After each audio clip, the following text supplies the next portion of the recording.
Marvel Snap finally put the Sandman to sleep. Find out what's going on as I hereby invite everyone to join me on my adventures through Marvel Snap. Hey everybody, it's Animal.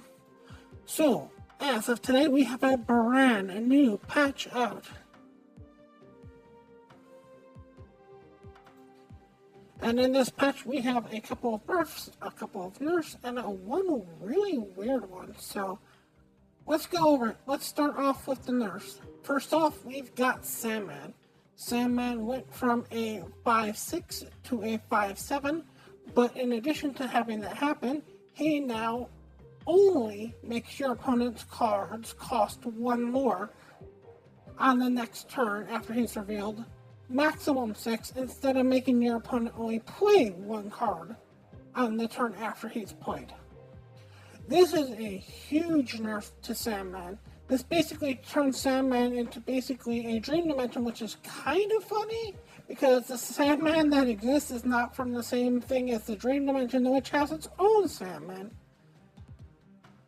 This, I think, might have come around partially because of Aero. Aero has always had a problem with Sandman. This is one of the big fives of the you can't do fives that have existed. Partially, I think this might have been a change due to the new symbiote Spider-Man, and they didn't realize how powerful it was to set up symbiote Spider-Man with playing the symbiote Spider-Man on 4, playing down the Sandman on 5 and letting it trigger, and then triggering it right again on the 6.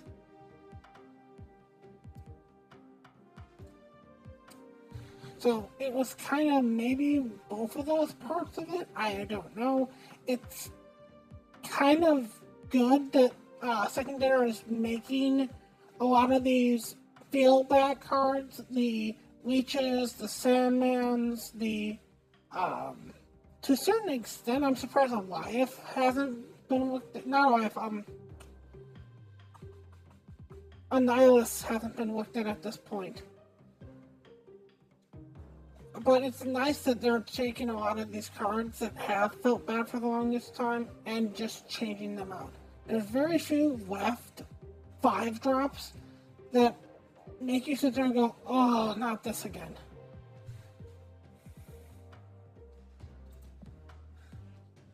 Next one we have is a very odd one, and I'm going to go on a far longer tangent on this card than you might think about. And that is Agatha.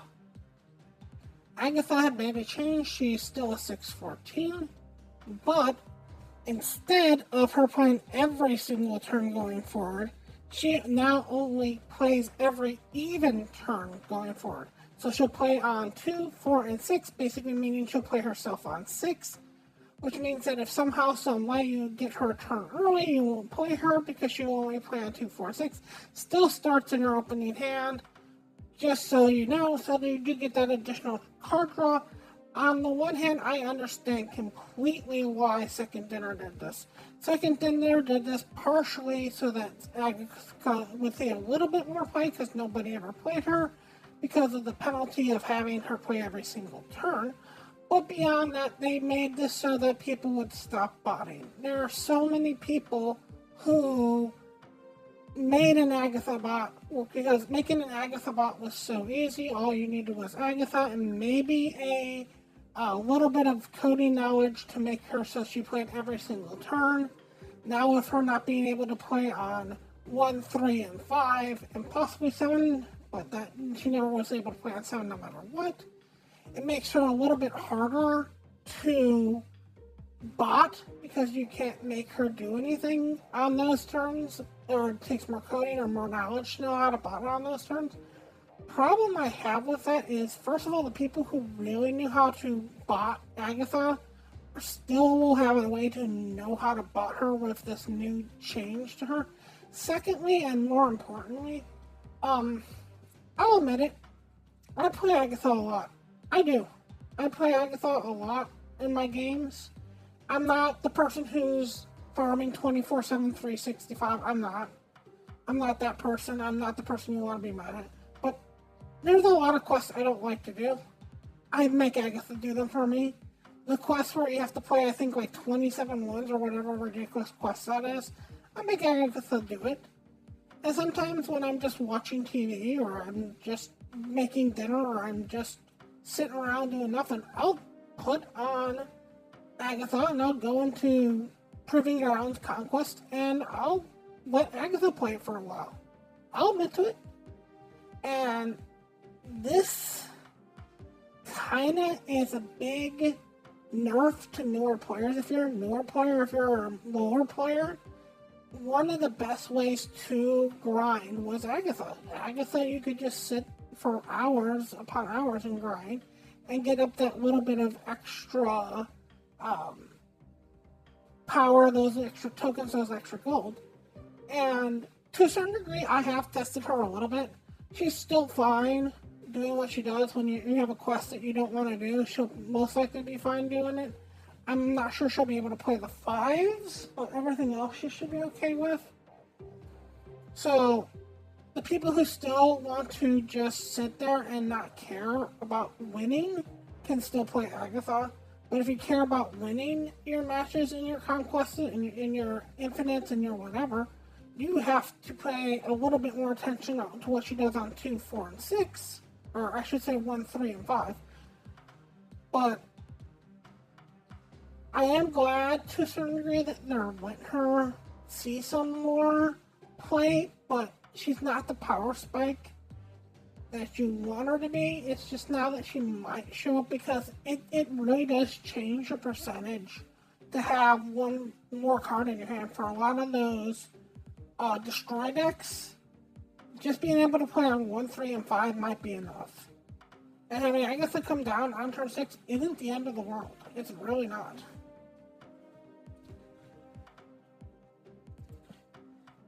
Okay, next one that we have is like the smallest change ever. Doesn't really change anything. Mockingbird went from a 6'10" to a 6'9". Woot. Don't know who's gonna care that this happened. Not the biggest change. One of those changes that we kind of sit there and go, yeah, can see that happening. Mockingbird still gets played super early no matter what they try. Having it be a 10 drop was ridiculous. Having it be, a 10 power card was ridiculous. Having it be a 9 power card is still ridiculous.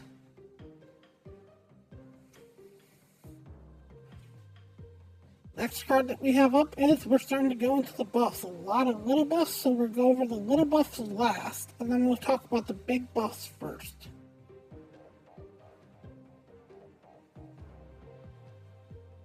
So biggest buff that we have is War Machine. War Machine is still a 4/7, but it's been changed from an on reveal to an ongoing.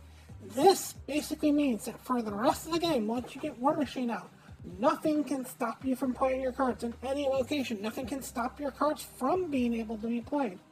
You want to play a Infinite on turn 6, you can. This is how War Machine should have come out. This is how War Machine should have always been. This is a huge change to the whole idea of War Machine. This takes War Machine from being a non-playable card to maybe the most playable card that you can have. This is Jeff on steroids. It lets you put your cards everywhere else. The number of times where I would put War Machine in a deck and get it on 4 and basically curse the fact that I got it on 4 because I couldn't play it. Because I wanted it to be able to be played on 5 so I could do the Infinite trick. You can put your Ebony Maw in this deck now. You can put your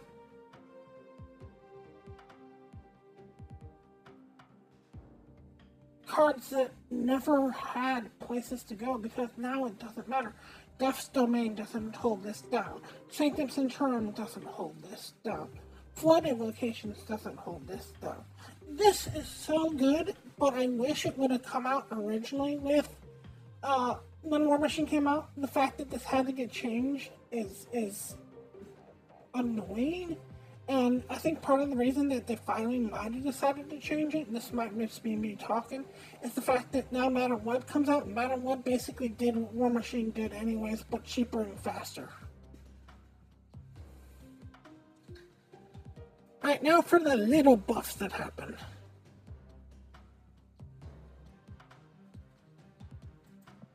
Small changes. Aero went from 9 to 10, still does the same exact thing. The Black Cat went from 4 to 10, 4.9 to 4.10, still does the same thing.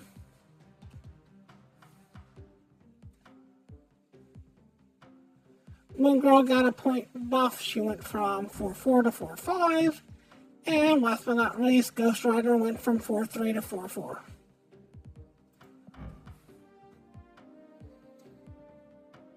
All these are changes that are good for the game. Every time cards that are doing poorly get 1 point buff, you look at them again. All of them are not that important to the game, and I'm going to be honest with you. A lot of these cards weren't seen play and aren't going to see play.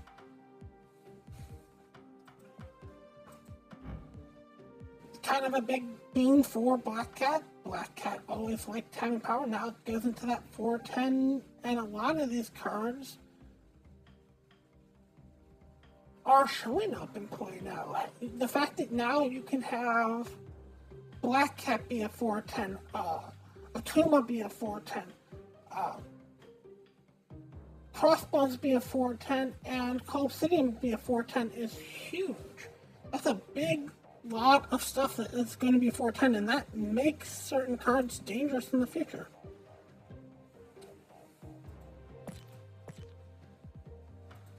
Okay, last card that I just want to talk about for just a second is the honorable mention of Hellcow.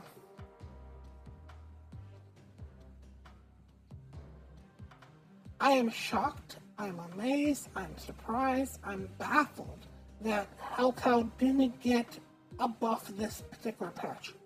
I know they talked about giving Hellcow the on-reveal ability. It's really weird that there is no on-reveal card out there for the masses. This would be the on-reveal card for the masses.